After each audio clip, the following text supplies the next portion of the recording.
extent of his reaping. The idea had been his own. He had been born in the cabin in which he now lived.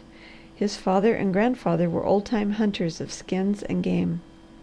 They had added to their earnings by gathering in spring and fall the few medicinal seeds, leaves, and barks they knew. His mother had been of a different type. She had loved and married the picturesque young hunter and gone to live with him on the section of land taken by his father. She found life, real life, vastly different from her girlhood dreams, but she was one of those changeless, unyielding women who suffer silently, but never rue a bargain, no matter how badly they are cheated. Her only joy in life had been her son. For him she had worked and saved unceasingly, and when he was old enough she sent him to the city to school and kept pace with him in the lessons he brought home at night. Using what she knew of her husband's work as a guide, and profiting by pamphlets published by the government, every hour of the time outside school and in summer vacations she worked in the woods with the boy, gathering herbs and roots to pay for his education and clothing. So the son passed the full high school course, and then, selecting such branches as interested him, continued his studies alone. From books and drug pamphlets he had learned every medicinal plant, shrub, and tree of his vicinity, and for years roamed far afield and through the woods collecting. After his father's death, expenses grew heavier, and the boy saw that he must earn more money. His mother frantically opposed his going to the city, so he thought out the plan of transplanting the stuff he gathered to the land they owned and cultivating it there. This work was well developed when he was 20, but that year he lost his mother. From that time he went on steadily enlarging his species, transplanting trees, shrubs, vines, and medicinal herbs from such locations as he found them to similar conditions on his land. 6 years he had worked cultivating these beds and hunting through the woods on the river banks, government land, the great Limberlost swamp, and neglected corners of earth for barks and roots. He occasionally made long trips across the country for rapidly diminishing plants he found in the woodland of men who did not care to bother with a few specimens, and many big beds of profitable herbs, extinct for miles around, now flourished on the banks of Loon Lake in the marsh, and through the forest rising above. To what extent and value his venture had grown no one save the Harvester knew. When his neighbours twitted him about being too lazy to plow and sow, of mooning over books, and derisively sneered when they spoke of him as the Harvester of the woods or the Medicine Man, David Langston smiled and went his way. How lonely he had been since the death of his mother he never realized until that morning when a new idea really had taken possession of him. From the storehouse he heaped packages of seeds, dried leaves, barks, and roots into the wagon, but he kept a generous supply of each, for he prided himself on being able to fill all orders that reached him. Yet the load he took to the city was much larger than usual. As he drove down the hill and past the cabin he studied the location. "The drainage is perfect," he said to Belshazzar beside him on the seat. "So is the situation. We get the cool breezes from the lake in summer and the hillside warmth in winter. View down the valley can't be surpassed. We will grub out that thicket in front, move over the driveway, and build a couple of 2-story rooms with basement for cellar and furnace, and a bathroom in front of the cabin, and use it with some fixing over for a dining room and kitchen. Then we will deepen and widen Singing Water, stick a bushel of bulbs and roots and sow a peck of flower seeds in the marsh, plant a hedge along the drive and straighten the lake shore a little.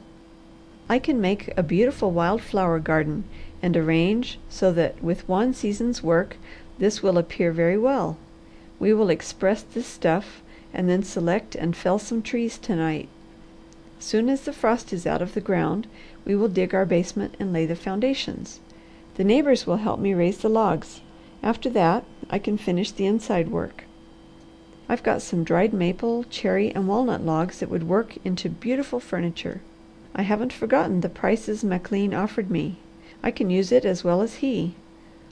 Plain way the best things are built now. I believe I could make tables and couches myself. I can see plans in the magazines at the library. I'll take a look when I get this off. I feel strong enough to do all of it in a few days, and I am crazy to commence, but I scarcely know where to begin. There are about 50 things I'd like to do, but to fell and dry the trees and get the walls up come first, I believe. What do you think, old Unreliable?" Belshazzar thought the world was a place of beauty that morning. He sniffed the icy, odorous air, and with tilted head watched the birds. A wearied band of ducks had settled on Loon Lake to feed and rest, for there was nothing to disturb them. Signs were numerous everywhere, prohibiting hunters from firing over the Harvester's land. Beside the lake, down the valley, crossing the railroad, and in the farther lowlands, the dog was a nervous quiver as he constantly scented game or saw birds he wanted to point, but when they neared the city he sat silently watching everything with alert eyes. As they reached the outer fringe of residences, the Harvester spoke to him. "Now remember, Bel," he said. "Point me the tallest girl you ever saw, with a big braid of dark hair, shining black eyes, and red velvet lips, sweeter than wild crab apple blossoms. Make a dead set. Don't allow her to pass us. Heaven is going to begin in Medicine Woods when we find her, and prove to her that there lies her happy home."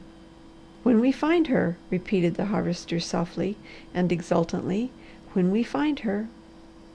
He said it again and again, pronouncing the words with tender modulations.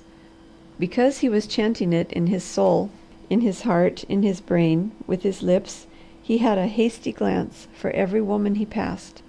Light hair, blue eyes, and short figures got only casual inspection, but any tall girl with dark hair and eyes endured rather close scrutiny that morning. He drove to the express office and delivered his packages, and then to the hospital. In the hall the blue-eyed nurse met him and cried gaily, "Good morning, Medicine Man." "Ugh! I scalp palefaces," threatened the Harvester, but the girl was not afraid, and stood before him laughing. She might have gone her way quite as well. She could not have differed more from the girl of the newly begun quest. The man merely touched his wide-brimmed hat as he walked around her and entered the office of the chief surgeon. A slender, gray-haired man with white hair turned from his desk, smiled warmly, pushed a chair, and reached a welcoming hand. "Ah, good morning, David," he cried. "You bring the very breath of spring with you. Are you at the maples yet?" "Begin to morrow," was the answer. "I want to get all my old stock off hands. Sugar water comes next. Then the giddy sassafras and spring roots rush me, and after that harvest begins full force, and all my land is teeming. This is going to be a big year. Everything is sufficiently advanced to be worth while. I have decided to enlarge the buildings." "Storeroom too small?" "Everything," said the Harvester comprehensively. "I am crowded everywhere." The keen gray eyes bent on him searchingly. "Ho, ho!" laughed the doctor. "Crowded everywhere? I had not heard of cramped living quarters before. When did you meet her?" "Last night," replied the Harvester. "Her home is already in construction. I chose 7 trees as I drove here that are going to fall before night." So casual was the tone, the doctor was disarmed. "I am trying your nerve remedy," he said.